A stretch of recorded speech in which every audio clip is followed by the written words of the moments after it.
नमस्कार दोस्तों, I hope आपकी तैयारी काफ़ी बेहतर चल रही होगी। तो आपकी तैयारी को और बेहतर बनाने के लिए आज के वीडियो में हम लोग करेंगे practice set 52 UP SSC paid के लिए भारतीय राज्य व्यवस्था, जो कि आपके एग्जाम के लिए काफ़ी महत्वपूर्ण होगा। और यहाँ से दोस्तों 5 क्वेश्चन आपके एग्जाम में पूछे जाएंगे। यहाँ से 5 प्रश्न आपके एग्जाम में पूछे जाएंगे। तो चलिए आज के अपने टॉपिक की शुरुआत करते हैं। और सबसे पहला क्वेश्चन है, भारतीय संविधान का वह अनुच्छेद जो भारतीय निर्वाचन आयोग से संबंधित है। वेरी मोस्ट इंपॉर्टेंट क्वेश्चन है दोस्तों। और इसका क्या है, अनुच्छेद 324 जो है भारतीय निर्वाचन आयोग से क्या है, संबंधित है। आगे बढ़ेंगे अगले क्वेश्चन की तरफ। भारतीय संविधान की 8वीं अनुसूची में शामिल भाषाओं की संख्या है, तो 22 भाषाएं हैं 8वीं अनुसूची में। आगे देखते हैं, इंदिरा साहनी बनाम भारत संघ मुकदमे में सर्वोच्च न्यायालय का निर्णय जिस विषय से संबंधित था वह है, तो क्या है, सरकारी नौकरियों में अन्य पिछड़े वर्गों का आरक्षण। सरकारी नौकरियों में अन्य पिछड़ा वर्गों का आरक्षण। नेक्स्ट देखते हैं दोस्तों, बजट से क्वेश्चन है, कटौती प्रस्ताव का उद्देश्य होता है। कटौती प्रस्ताव का उद्देश्य होता है, तो क्या है, बजट प्रस्तावों के खर्च में कमी का प्रस्ताव प्रस्तुत करना। नेक्स्ट देखिएगा, वह संविधान संशोधन अधिनियम जिसके द्वारा मंत्रिपरिषद की संख्या लोकसभा के कुल सदस्यों के 15% की सीमा तक निर्धारित की गई है, तो 91वां संविधान संशोधन अधिनियम 2003। इसके आगे नोट लगाएंगे और इसको याद रखेंगे, वह व्यक्ति जिसने संविधान की प्रस्तावना को भारत की राजनीतिक कुंडली कहा है। भारत की राजनीतिक कुंडली कहा है, तो के एम मुंशी ने। आगे बढ़ते हैं नेक्स्ट क्वेश्चन की तरफ। वह नेता जिन्होंने राज्य के नीति निर्देशक सिद्धांतों को भारत में सामाजिक व आर्थिक लोकतंत्र का घोषणा पत्र कहा है, तो doctor Bhimrao Ambedkar. Very most important है। और नीति निर्देशक वाला वीडियो अगर आप हमारा नहीं देखे होंगे तो ज़रूर देखिएगा, प्लेलिस्ट में मिल जाएगा। अगला क्वेश्चन है आपका, भारतीय संविधान का वह अनुच्छेद जिसमें संशोधन की प्रक्रिया का उल्लेख है। वेरी मोस्ट इंपॉर्टेंट क्वेश्चन है। भारतीय संविधान का वह अनुच्छेद जिसमें संशोधन की प्रक्रिया का उल्लेख किया गया है, तो अनुच्छेद 368 में। अनुच्छेद 368 में। नेक्स्ट है, वेरी मोस्ट इंपॉर्टेंट क्वेश्चन, बताते चल रहे हैं आपको। भारतीय संविधान का वह अनुच्छेद जो भारत के राष्ट्रपति पर महाभियोग चलाने की प्रक्रिया से संबंधित है, तो अनुच्छेद 61। अनुच्छेद 61। अगला क्वेश्चन देखिएगा, वह अनुच्छेद जिसमें यह व्यवस्था की गई है कि अल्पसंख्यकों को अपनी रुचि शिक्षण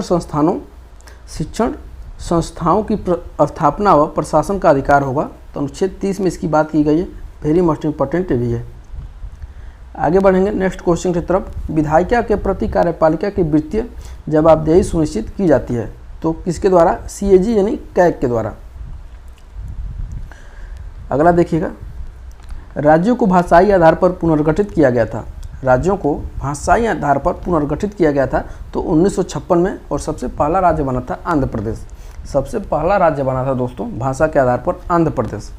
नेक्स्ट है, सुप्रीम कोर्ट के मुख्य न्यायाधीश बनने के लिए उच्च न्यायालय में कम से कम कितने वर्षों का कार्य अनुभव होना चाहिए या कितने वर्ष का प्रैक्टिस अनिवार्य होना चाहिए, तो 10 वर्षों का।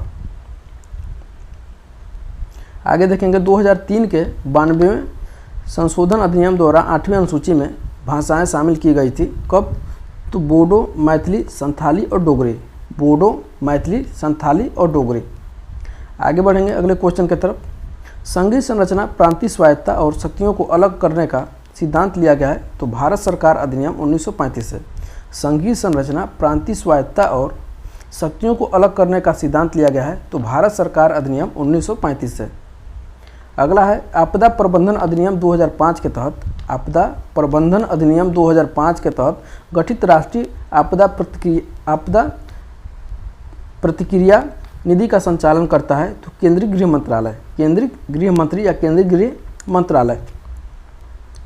अगला क्वेश्चन देखिएगा, संविधान में राष्ट्रीय आपात की घोषणा के लिए आंतरिक अशांति की जगह सशक्त विद्रोह जोड़ दिए गए हैं, तो 44वें संविधान संशोधन के द्वारा।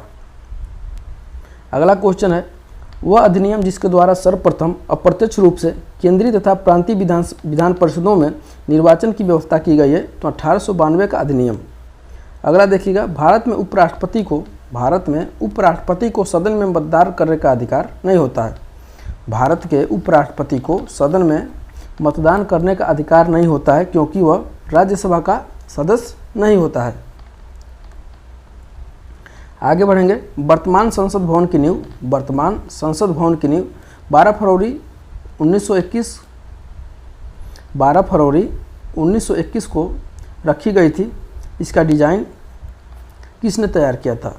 क्वेश्चन में आपसे पूछा जा रहा है एडविन लुटियंस तथा हर्बर्ट बेकर के द्वारा जो 1921 में संसद बना था उसका पूछ रहा है, तो किसने इसका डिजाइन किया था?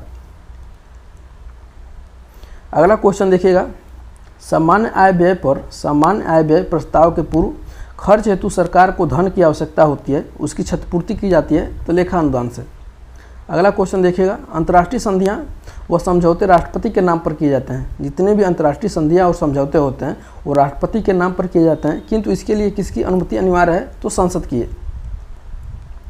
आगे देखेंगे। संघीय शासन का एक गंभीर दोष है। संघीय शासन का एक गंभीर दोष है पृथकता का भय।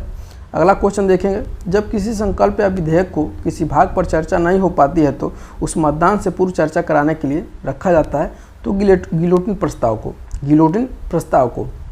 अगला और आखिरी क्वेश्चन है दोस्तों। राज्य पुनर्गठन आयोग 1953 का गठन फजल अली की अध्यक्षता में किया गया। इसके अन्य सदस्य एच.एन. कुंजरू और के.एम. पणिक्कर। तो मैं आशा करता हूं कि आज का वीडियो आपको पसंद आया होगा। तो इस वीडियो को अपने दोस्तों के साथ ज़्यादा से ज़्यादा शेयर करिएगा। छोटी सी रिक्वेस्ट है, अगर आप अभी तक हमारे चैनल को सब्सक्राइब नहीं किए हैं तो सब्सक्राइब कर लीजिएगा, ताकि इसी तरह से मज़ेदार क्वेश्चन हम आपके बीच चलाते रहेंगे। जीएस का पूरा सिलेबस कंप्लीट करवाएंगे और मिलते हैं अगले वीडियो में। तब तक के लिए बहुत बहुत धन्यवाद।